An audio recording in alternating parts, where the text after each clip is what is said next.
Assalamualaikum warahmatullahi wabarakatuh. Alhamdulillahilladzi arsala rasulahu bil huda wa dinil haq liyudhhirahu 'alad dini kullihi wa kafa billahi syahida. Wa asyhadu an la ilaha illallah wahdahu la syarikalah iqraran bihi wa tauhida. Wa asyhadu anna Muhammadan abduhu wa rasuluh. Allahumma salli wa sallim ala nabiyyina Muhammadin wa ala alihi wa ashabihi ajmain, amma ba'd. Ikhwan wa akhwati fillah hafizakumullah. Bapak Ibu jamaah salat maghrib yang sama-sama mengharapkan ridha Allah Subhanahu wa taala. Alhamdulillah, segala puji bagi Allah Subhanahu wa taala yang telah memberikan kemudahan kepada kita semua sehingga di malam ini kita masih bisa melaksanakan kewajiban kita atau sebagian dari kewajiban kita selaku kaum muslimin muslimat, yaitu salat maghrib berjamaah dilanjut dengan thalabul ilm. Mudah-mudahan langkah yang kita langkahkan ke masjid ini menjadi penyebab dimudahkannya langkah kita menuju surga Allah Subhanahu wa taala.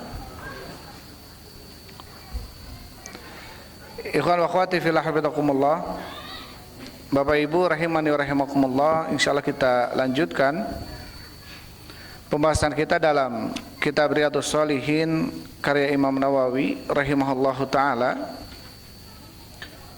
Kita masih dalam Kitabul Adab, kitab tentang adab atau etika atau akhlak seorang muslim, ya. Dan terakhir kita sampai ke bab istihbabi kauni sakil qaumi akhiruhum syurban, bab mustahabnya, disukainya keadaan seseorang yang menuangkan air untuk satu kaum akhiruhum syurban, maka dialah orang yang minumnya terakhir. Ini bab terakhir yang kita bacakan, ya. Jadi tentang etika seseorang yang menuangkan minuman untuk satu kaum, maka dialah yang terakhir minumnya. Karena Rasulullah SAW mengatakan sakil qaumi akhiruhum syurban. Sakil kaum, penuang minuman untuk satu kaum, maka dia adalah orang yang terakhir minumnya. Artinya ini menunjukkan tentang mustahab, ya. Hal itu perkara yang disukai di dalam Islam. Selain disukai di dalam Islam, juga tentunya memiliki memiliki akhlak yang terpuji, karena dia mendahulukan orang lain dibanding dirinya sendiri. Atau itu pun termasuk bab ikramud duyuf, ya, bab bentuk memuliakan tamu dengan cara menuangkan hidangan untuk mereka, dan yang menuangkan maka minumnya terakhir. Ini sudah kita bahas. Sekarang kita masuk ke bab setelahnya. Bismillahirrahmanirrahim. Qala al-Imam Nawawi rahimahullahu taala, berkata Imam Nawawi, semoga Allah merahmatinya, babu jawazi syurbi min jami'il awani at-tahirati. Bab jawazi syurbi, bab bolehnya meminum, min jami'il awani, dari seluruh tempat-tempat atau wadah-wadah, at-tahirati, yang suci, ghairi dhahabi wal fiddati, selain wadah atau tempat minum yang terbuat dari emas ataupun perak. Wa jawazil qur'i, dan bolehnya al-qur'. Apa itu qur'? Wa huwa syurbu bil fammi min nahri wa ghairihi, yaitu minum dengan mulut langsung dari sungai atau yang lainnya, bighairi ina'in, tanpa menggunakan gelas atau wadah, wala yadin, tanpa menggunakan tangan. Wa tahrim istimali ina'i dzahabi wal fiddati, dan haramnya menggunakan wadah atau gelas yang terbuat dari emas dan perak, fi syurbi wal akli, ya, di dalam minum dan makan, wa taharati, dan juga di dalam bersuci, wasairi wujuhil istimal, dan di dalam seluruh penggunaan bejana yang terbuat dari emas dan perak, maka ini haram. Taib ya. Bab yang tadi disampaikan ini ada beberapa judul ya. Imam Nawawi menyebutkan yang pertama adalah jawazi syurbi min jama'il awani at-tahirati ghairi dzahabi wal fiddah. Bab yang pertama adalah bolehnya minum dari seluruh bejana-bejana yang suci, yang bersih. Terbuat dari apapun bejana itu. Mau dari kayu, mau dari gelas, ya, mau dari kaca, mau dari tanah liat, atau dari apapun. Yang terpenting dia suci. Dan yang terpenting dia bukan terbuat dari emas dan perak. Dan yang terpenting dia bukan terbuat dari emas dan perak. Maka ketika dia terbuat dari emas dan perak, maka haram kita menggunakan wadah-wadahan, baik itu piring, mangkuk, gelas, kendi, bejana, atau apapun wadah-wadahannya, dan dia terbuat dari emas dan perak, maka hukumnya haram. Kemudian yang kedua dari bab ini, juga judul yang kedua adalah wajawazil qur'i, dan bolehnya al-qur'. Apa itu qur'i? Yaitu syurbu bil fami min nahri wa ghairihi, minum langsung dengan mulut dari sungai atau yang lainnya, bi ghairi ina'in wala yadin, tanpa menggunakan wadah, gelas, ataupun tanpa menggunakan tangan. Ya, jadi kita kayak hewan langsung minum dari air sungai gitu ya, itu boleh. Hukumnya boleh, artinya nggak mau menggunakan bejana pun, wadah pun, hukumnya boleh. Tentunya kalau airnya jelas bersih, suci, ya, dan tidak najis. Dan yang ketiga adalah wa tahrim istimali ina'i dzahabi wal fiddati, dan haramnya menggunakan wadah yang terbuat dari emas dan perak yang digunakan untuk minum dan makan dan bersuci. Ya, kita punya piring, mangkok, ember, atau gayung yang kita pakai bersuci atau wudu dan terbuat dari emas dan perak, maka ini hukumnya haram. Wasair wujuhil istimal, dan seluruh bentuk pemakaian, mau dipakai makan, mau dipakai minum, mau dipakai bersuci, ya, mau dipakai mandi, maka wadah-wadah itu tidak boleh terbuat dari emas dan perak. Mobil, taib. Ini mobil tentunya sebagian kalau kita sebutkan dalam Fiqh al-Wajiz karya Abdul Adim al-Badawi, ini dibolehkan. Jadi yang tidak dibolehkan itu adalah penggunaan untuk dimakan, diminum, dan bersuci. Adapun selain itu, misalkan kita punya piring dari emas, tapi piringnya nggak kita pakai makan, kita simpen, ya. Atau kita punya gelas dari emas, emasnya nggak kita pakai minum, gelasnya kita simpen untuk baik hiasan atau untuk kita simpen untuk apa, sebagai tabungan misalkan. Yang terpenting tidak boleh dipakai minum, makan, dan juga apa, dan juga bersuci. Maka selain tiga penggunaan ini, maka sebagian ulama ada yang membolehkan. Ya, sebagian ulama ada yang membolehkan. Taib. Nanti akan disebutkan dalam hadis kenapa ilatnya tidak boleh memakai bejana-bejana yang terbuat dari emas dan perak, karena itu dikhususkan bagi orang-orang kafir di dunianya. Adapun orang-orang beriman, mereka di surga, ya, mendapatkan apa namanya wadah bejana-bejana tersebut terbuat dari emas dan perak. Sehingga bagi orang kafir di dunia, adapun bagi orang beriman, maka wadah-wadah yang terbuat dari emas dan perak adalah di surga nanti, gitu ya. Taib. Setelah menyebutkan bab, taib, kita bacakan dulu kata Syekh Muhammad bin Shalih Al-Utsaimin rahimahullahu taala. Di dalam bab ini, mu'alif rahimahullah, yaitu Imam Nawawi, di dalam kitabnya ini menjelaskan tentang hukum wadah atau bejana dan bentuk penggunaannya, baik minum ataupun makan. Wal yu'lam anna hunaka qaidatun nafi'atun, ketahuilah di sana ada kaidah yang bermanfaat. Apa itu kaidahnya? Wa hiya annal asla fi kulli ma khalaqallahu fil ardi annahu halalun. Ini kaidah ya yang perlu untuk kita garis bawahi, perlu untuk kita pahami. Apa kaidahnya? Bahwasanya asal di dalam segala sesuatu yang Allah ciptakan di muka bumi ini hukumnya halal, apapun itu. Ya, kulu washrobu, makanlah, minumlah, asal hukumnya halal. Kecuali kalau kemudian apa? Turun dalil, datang dalil di dalam pengharaman sesuatu. Tidak boleh makan ini, tidak boleh makan itu, tidak boleh minum ini, tidak boleh minum itu. Fal aslu anna hukmahu al-hil, maka tentunya asal hukumnya adalah halal. Illa maqamad dalilu ala tahrimihi, kecuali yang datang dalil tentang pengharamannya. Wa dalilu dzalika qaulu tabaraka wa ta'ala huwallazi khalaqalakum ma fil ardi jami'an.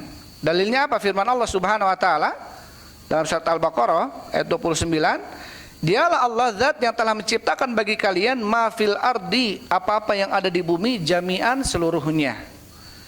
Artinya apa? Allah berfirman huwallazi khalaqalakum, dialah Allah zat yang telah menciptakan untuk kalian apa-apa yang ada di bumi seluruhnya. Ai kullu ma fil ardi fa huwa lana halalun min hayawan wa asjar wa ahjar wa kulli syai. Ai maksudnya adalah setiap apa yang ada di bumi maka halal bagi kita. Baik hewan-hewannya, pohon-pohonnya, batu-batunya dan segala sesuatu. Alladzi fil ardi halalun ahallallahu lana illa ma qama dalilu ala tahrimihi. Intinya yang ada di bumi ini semuanya halal kecuali yang datang dalil tentang haramnya. Kecuali yang datang dalil tentang haramnya. Jadi intinya apa? Di dalam bab muamalah, ya, makan, minum, bab muamalah, beretika, gitu ya, berakhlak, bergaul, bab muamalah, berdagang, asal hukumnya adalah halal. Makan, makanlah apa yang kamu makan, minum, minumlah apa yang kamu minum. Kecuali datang dalil, ini nggak boleh dimakan, itu nggak boleh diminum. Ya, ini nggak boleh dijual, itu nggak boleh dibeli misalkan. Maka asal hukum dalam muamalah hukumnya halal. Beda dalam ibadah. Asal hukum dalam ibadah adalah tauqifiyah, artinya haram. Kita tidak boleh bergerak. Kita tidak boleh kemudian melakukan sebuah praktek amalan ibadah yang kita yakini itu ibadah kecuali ada dalil. Kenapa kamu bergerak? Kenapa kamu bertakbir? Kenapa kamu begini dan begitu? Kecuali ada dalil. Ya, kecuali ada dalil. Jadi kalau dalam muamalah hukumnya asal hukumnya halal kecuali ada dalil yang mengharamkan. Tapi kalau dalam ibadah asal hukumnya tauqifiyah, artinya haram, berhenti kita. Nggak boleh beramal, nggak boleh bergerak. Kecuali ada dalil nih. Dalilnya kamu harus beribadah ini, harus beribadah itu. Terlebih ketika berkaitan dengan momen tertentu, waktu tertentu, ya, khususiyah. Nah, ini kita harus berdasarkan betul-betul dalil, ya. Nggak boleh kita menetapkan bulan ini harus begini, malam ini harus begitu, zikir ini diperbanyak, sholat itu diperbanyak, misalkan. Maka tentunya kita minta dari orang yang kemudian berpendapat ini dalilnya, mana dalilnya? Terlebih banyak yang kemudian, ya, sebagian kaum muslimin mengamalkan sebuah amalan di bulan Sya'ban ini yang ternyata tidak berdasarkan dalil, ya, tidak berdasarkan dalil. Taib. Setelah menyebutkan bab, kemudian Imam Nawawi rahimahullahu taala di sini membawakan beberapa hadis. Ada 5 hadis ya dalam bab ini yang dibawakan oleh Imam Nawawi. Al haditsul awal, hadis yang pertama, an Anas bin Malik radhiyallahu anhu qol, dari Anas bin Malik semoga Allah meridainya, qala berkata, hadaratis salat, telah datang waktu salat. Faqama man kana qaribad dari ila ahlihi, maka bangkitlah orang-orang yang terbukti dekat dengan dar, dengan tempat, ila ahlihi, kepada ahlinya. Wa baqa qaumun, dan tersisa suatu kaum. Fa'utiya Rasulullah sallallahu alaihi wasallam bimikhdabin min hijarah, maka Rasul sallallahu alaihi wasallam beliau didatangkan dengan mikhdab. Mikhdab ini sebuah tempat bejana kecil yang terbuat dari batu. Kalau kita mungkin mangkuk gitu ya. Fasogural mikhdabu, maka mikhdab itu soguro, artinya kecil. An yabsuta fihi kaffahu, untuk memasukkan dua telapak tangan Rasul sallallahu alaihi wasallam ke dalamnya. Fatawaddo al qaumu kulluhum, maka berwudu seluruh kaum semuanya. Ya, qalu kam kuntum, kata para sahabat, berapa kalian ketika itu? Qala thamanina wa ziyadatan. Kemudian kata Anas bin Malik, kami ketika itu ada 80 lebih. Muttafaqun alaih, hadhihi riwayatul Bukhari. Hadis ini sepakat Bukhari Muslim, tapi ini riwayatnya riwayat Bukhari. Artinya riwayat Muslim ada yang semakna dengan hadis ini. Taib. Jadi dalam hadis ini yang pertama kita melihat bagaimana tentang mukjizat ya yang dimiliki oleh Rasul sallallahu alaihi wasallam. Bagaimana Rasul sallallahu alaihi wasallam kemudian dengan mukjizat yang Allah berikan kepadanya, seluruh kaum yang ada ketika itu berwudu, 80 orang lebih mampu berwudu dengan air yang ada di dalam mikhdab yang kecil. Ya, yang dipakai wudu, padahal tangannya Rasul aja tidak masuk gitu ya, karena kecil. Tetapi apa? Seluruh kaum bisa berwudu. Maka di sini menunjukkan apa tentang disebutkan oleh Syekh Muhammad bin Shalih Al-Utsaimin rahimahullah tentang bagaimana mukjizat Nabi sallallahu alaihi wasallam.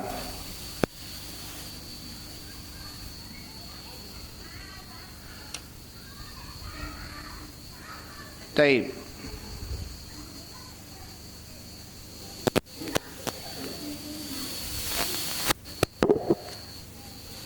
Tapi kita akan bacakan nanti ya penjelasan Syekh Utsaimin.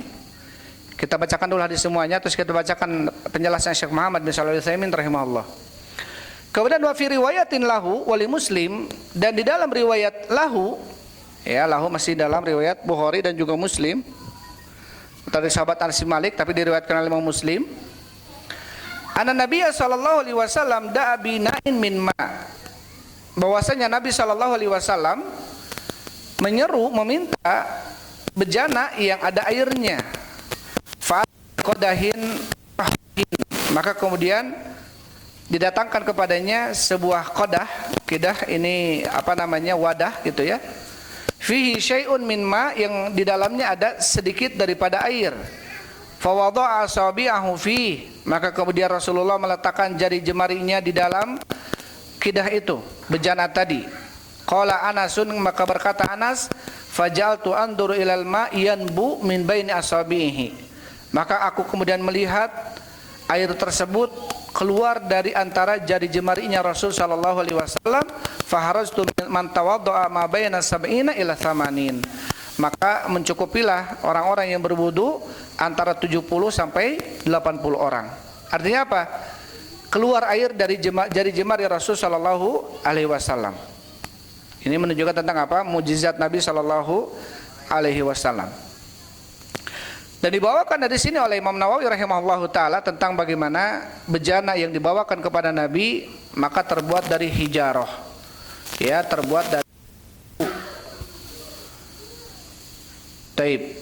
Kemudian hadis yang kedua, wa an Abdullah bin Zaid radhiyallahu anhu qala, dari Abdullah bin Zaid semoga Allah meridainya, qala berkata, atana Nabi sallallahu alaihi wasallam, telah datang kepada kami Nabi sallallahu alaihi wasallam, fa akhrajna lahu ma'an fit taur min sufr, maka kemudian Nabi sallallahu alaihi wasallam mengeluarkan bagi kami ma'an fit taur, air yang di dalam taur. Taur ini qidah, wadah atau yang terbuat dari kuningan. Taur ini min sufur, dari kuningan. Fatawaddoa, maka kemudian Rasulullah berwudu. Maka kemudian Rasulullah berwudu.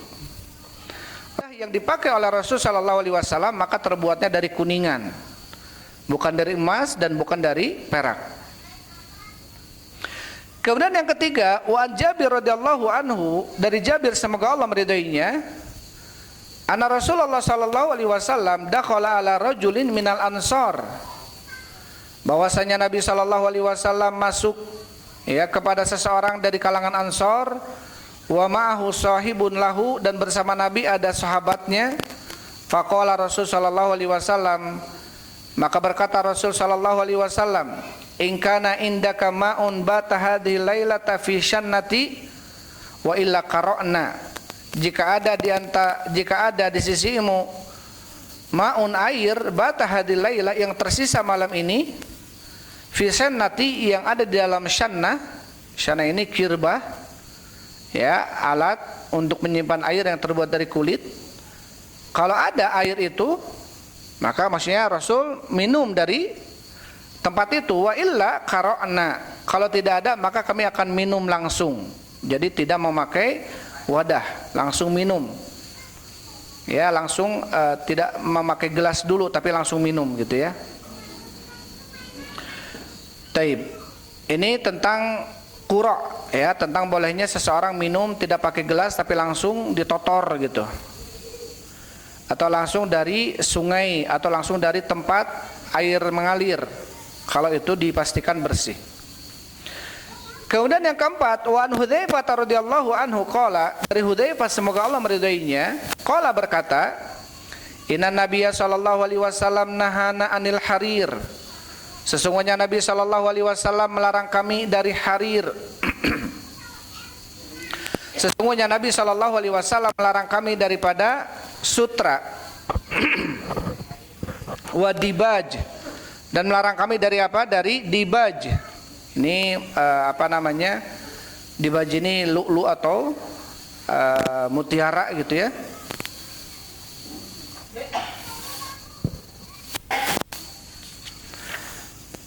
Nahana anil hariri wad dibaj wasyurbi fi aniyati dhahabi wal fiddah. Rasul sallallahu alaihi wasallam melarang kami dari sutra dan juga mutiara. Ini tentunya bagi laki-laki ya. Sutra bagi laki-laki. Karena tidak boleh laki-laki memakai sutra. Wasyurbi fi aniyati dhahabi wal fiddah. Melarang kami untuk minum dari bejana yang terbuat dari emas dan perak. Wa qala, dan Rasul mengatakan, hiya lahum fid dunya, sesungguhnya dia yang tadi disebutkan itu ya, baik itu mutiara atau baik itu apa namanya sutra atau wadah yang terbuat dari emas dan perak, hiya lahum fid dunya, itu semua bagi mereka di dunia, itu bagi orang-orang kafir. Wa hiya lakum fil akhirah, dan itu bagi kalian di akhirat. Muttafaqun alaih. Hadis ini sepakat Bukhari dan Muslim. Taib. Kemudian hadis yang kelima, nanti kita akan bacakan penjelasan dari Syekh Muhammad bin Shalih Al-Utsaimin rahimahullah. Hadisul khamis, hadis yang kelima, wa an Ummi Salamah radhiyallahu anha, dari Ummu Salamah semoga Allah meridainya, anna Rasulullah sallallahu alaihi wasallam qala, bahwasanya Rasul sallallahu alaihi wasallam bersabda, alladzi yashrabu fi aniyatil fiddati innama yujarjiru fi batnihi nar jahannam, yang meminum dari bejana yang terbuat dari emas atau dari perak, innama yujarjiru fi batni jahannam, sesungguhnya mendidih ya di dalam perutnya nar jahannam, api neraka jahannam. Muttafaqun alaih. Hadis ini sepakat Bukhari dan Muslim. Wa fi riwayati muslimin, dan di dalam riwayat Muslim, innal ladzi ya'kulu aw yashrabu, sesungguhnya orang yang makan dan minum fi aniyati dhahabi wal fiddah, yaitu minum dan makan dari bejana yang terbuat dari emas dan perak. Kemudian wa fi riwayatin lahu, dan di dalam riwayat yang lainnya, man syariba fi ina'in min dhahabin aw fiddatin, barang siapa yang minum dari bejana yang terbuat dari emas dan perak, fa innama yujarjiru fi batnihi naro min jahannam, maka sesungguhnya mendidih di dalam perutnya api neraka dari neraka jahannam. Taib. tadi setelah menyebutkan bab, ya, dan hadis-hadis yang disampaikan, ada 5 hadis dalam bab ini. Kemudian Syekh Utsaimin rahimahullahu taala mengatakan, walihada qala al-mu'allif rahimahullahu taala babu jawazi syurbi min jami'il aniyati, bab bolehnya minum dari seluruh macam-macam aniyah bejana kecuali emas dan perak. Ya, kita kembali bahwasanya asal hukum sesuatu itu boleh kecuali yang tidak bolehkan oleh syariat. Min khasyabin aw hajarin aw ghairi dzalik, baik yang terbuat dari kayu, terbuat dari batu atau selain itu. Yang penting illa dzahabi wal fiddah, yang terpenting bukan emas dan perak. Fa inna dzahaba wal fiddata la yajuzu fihima al-aqlu wala syurbu. Karena wadah yang terbuat dari emas dan perak itu tidak boleh makan minum dari keduanya. Ya, wa dalilu hadza hadits Hudzaifah bin Yaman wa Ummu Salamah. Dan hadis ini adalah hadis Hudzaifah bin Yaman dan Ummu Salamah, ya, yang tadi kita bacakan hadis yang keempat. Maka di sini Rasulullah sallallahu alaihi wasallam beliau bersabda dalam hadisnya apa? Hiya lahum fid dunya, yakni al-kuffar, wa hiya lakum fil akhirah. Sampai diancam oleh Rasulullah sallallahu alaihi wasallam karena alat-alat untuk makan dan minum yang terbuat dari emas dan perak itu bagi mereka di dunia. Artinya apa? Al-kuffar. Maksudnya bagi orang-orang kafir di dunia. Wa hiya lakum fil akhirah, dan bagi kalian di akhirat. Fal kufaru fil akhirati fi nari jahannam wal iyadu billah. Maka orang-orang kafir mereka di akhirat nanti berada di neraka jahanam. Idza stagathu wa halaku minal atashi faqad qala. Baik. Tatkala mereka istagathu, meminta, ya, tatkala mereka rusak, hancur, atau tatkala mereka kehausan minal atos, dari sangat sangat haus sekali, maka mereka tidak bisa. Apa yang kemudian mereka minum? Qala Allah Ta'ala, Allah Subhanahu wa taala berfirman, wa idzastagitsu yugatsu bima'in kalmuhli yashwil wujuh bi'sa syarab wa sa'at murtafaqa. Ya, wa idzastagitsu yugatsu, tatkala mereka meminta, maka mereka akan diberi bima'in kalmuhli, ya, dengan air seperti muhl.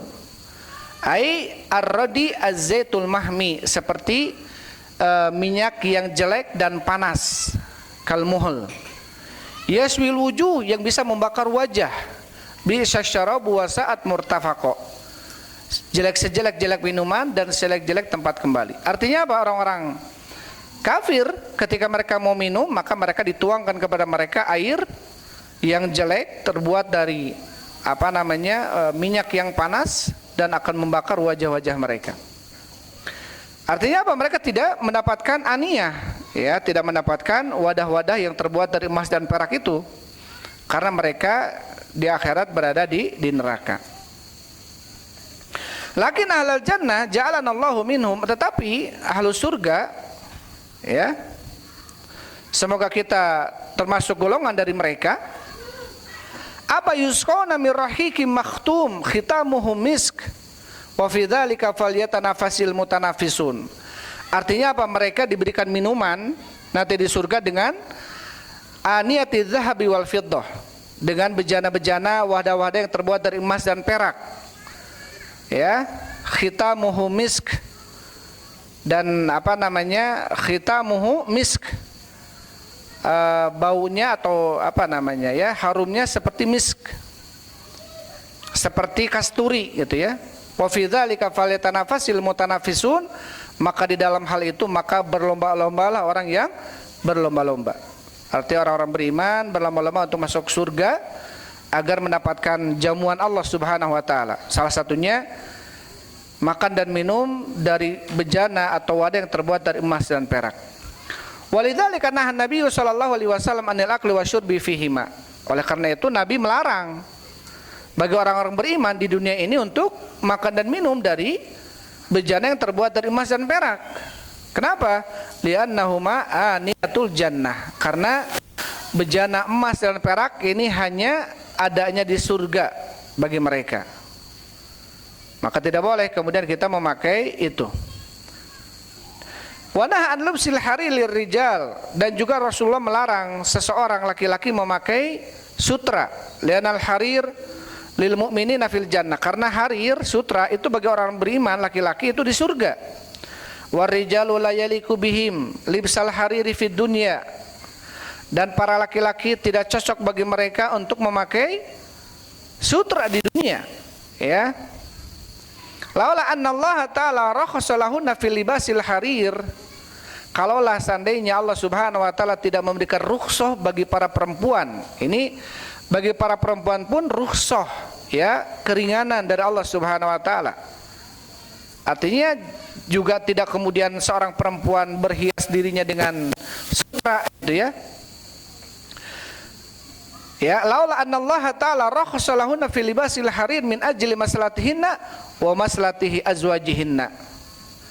Kalaulah seandainya Allah tidak memberikan rukhsah keringanan bagi para perempuan untuk memakai pakaian yang terbuat dari sutra, tujuannya adalah untuk kemaslahatan mereka para perempuan dan juga kemaslahatan para suami-suaminya. Untuk apa tujuannya? Hatta tatajammalal mar'atu li zawjiha. Jadi salah satu dibolehkannya sutra bagi perempuan agar para perempuan bisa berhias mereka di hadapan suami-suaminya. Jadi bukan berarti karena dibolehkan pakai sutra akhirnya bebas perempuan keluar pakai sutra, gitu ya, berhias dirinya apalagi di hadapan orang lain misalkan dengan memakai sutra agar terlihat lebih cantik dan indah. Tentunya hal itu untuk kemaslahatan dirinya dan juga kemaslahatan apa? Suaminya. Artinya apa? Diperuntukkan agar dia berhias, menghias dirinya untuk suaminya. Taib. Wala hadza lakana al-hariru haraman 'ala nisa kama huwa haramun 'ala rijal. Kalau bukan karena ini, kata Syekh Utsaimin, maka sutra itu bisa jadi haram bagi perempuan sebagaimana haram bagi laki-laki. Kenapa? Li'annahu libasu ahlil jannah. Karena sutra pun adalah pakaiannya penduduk surga. Jadi bolehnya bagi perempuan, bukan kemudian perempuan bebas memakai itu di hadapan laki-laki lain, tetapi dikhususkan untuk memperhias dirinya di hadapan para suaminya, ya, di hadapan orang-orang yang mahram dengannya. Falhasil, maka hasilnya adalah ana jami'al awani min zujaj wa khazfin wa khashabin wa ahjarin wa ghairi dzalika al-aslu fiha al-hillu. Maka hasilnya adalah seluruh wadah-wadahan yang terbuat dari dari kaca, gitu ya, dari kayu, dari batu dan selain daripada itu, maka asal hukumnya adalah halal. Hatta law kanat min aglal ma'adin, sampai walaupun terbuat dari tambang yang paling mahal. Ada tambang paling mahal, lebih mahal dari emas kuning, itu emas putih. Maka sebagian ulama membolehkan, ya, laki-laki pakai emas putih itu boleh. Karena emas putih itu bukan zahab, ya, padahal lebih mahal. Maka ketika ada bejana yang terbuat selain dari perak dan emas, walaupun dari bahan tambang yang lebih mahal, apalah misalkan ya bahan tambang sekarang yang ma'adin ini sesuatu yang ada di dalam tanah, gitu ya, ma'adin namanya. Karena di dalamnya ada bermacam-macam, gitu ya, sampai mutiara, bukan mutiara hitam ya, berlian, itu kan di dalam tanah juga, ya, berlian pun di dalam tanah, artinya termasuk barang tambang.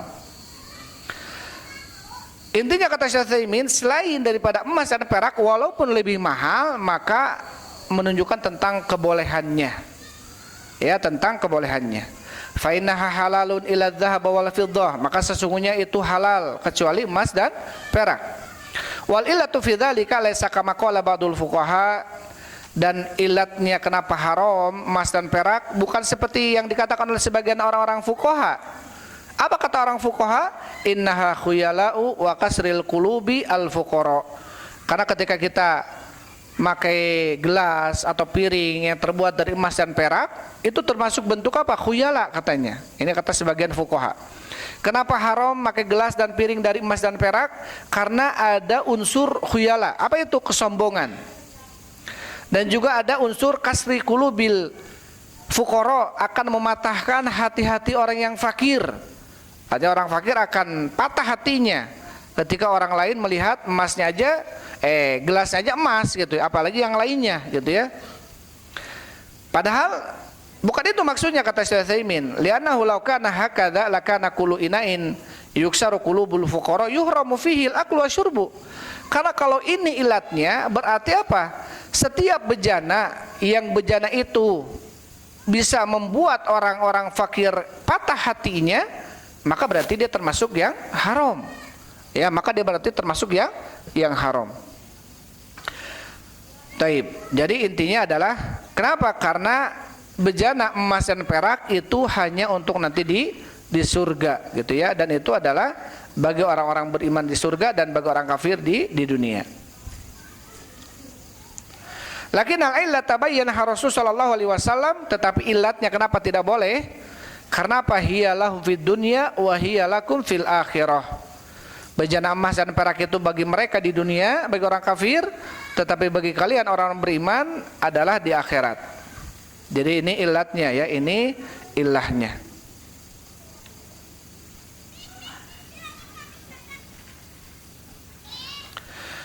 Taib. Kata Syekh Utsaimin, "Law annal insana syaraba fi aniyati min ma'dani agla min adz-dzahabi wal fiddah." Kalau seandainya ada seseorang dia minum dari tempat wadah bejana ataupun gelas yang terbuat dari tambang yang lebih mahal daripada emas dan perak, lam yakun hadza haraman idza lam yasil ila haddi saraf. Maka hal ini tidak sampai kepada perkara haram kalau hal itu tidak menyebabkan dia saraf, ya, musrif, israf, berlebih-lebihan. Lakin lau akala aw syariba fi dhahabi wal fiddah kana dzalika haraman lianna nabiyyan nahaa an dzalika wa bayana sabab. Taib. Intinya apa intinya? Selain emas dan perak itu dibolehkan selama tidak ada israf, berlebih-lebihan.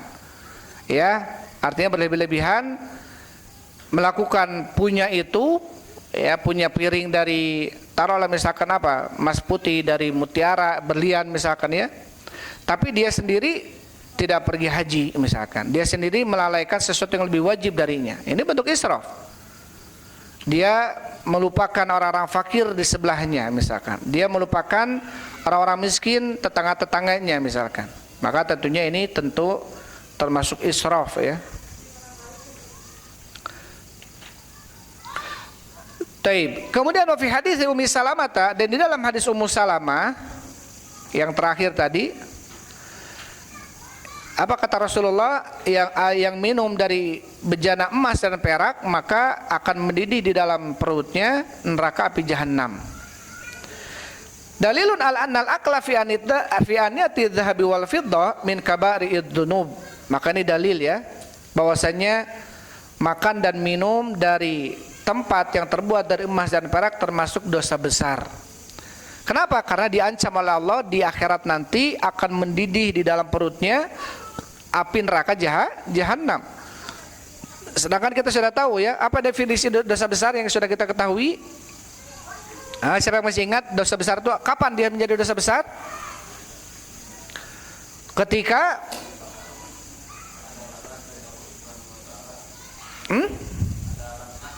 ada laknat dari Allah dan Rasulnya, maka amal itu dosa besar. Apalagi?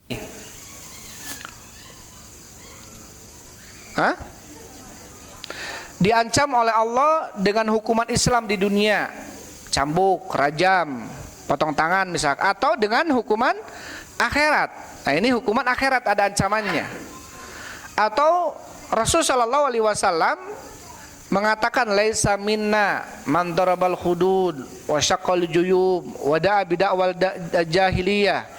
Bukan termasuk dari golongan kami, kata Rasulullah.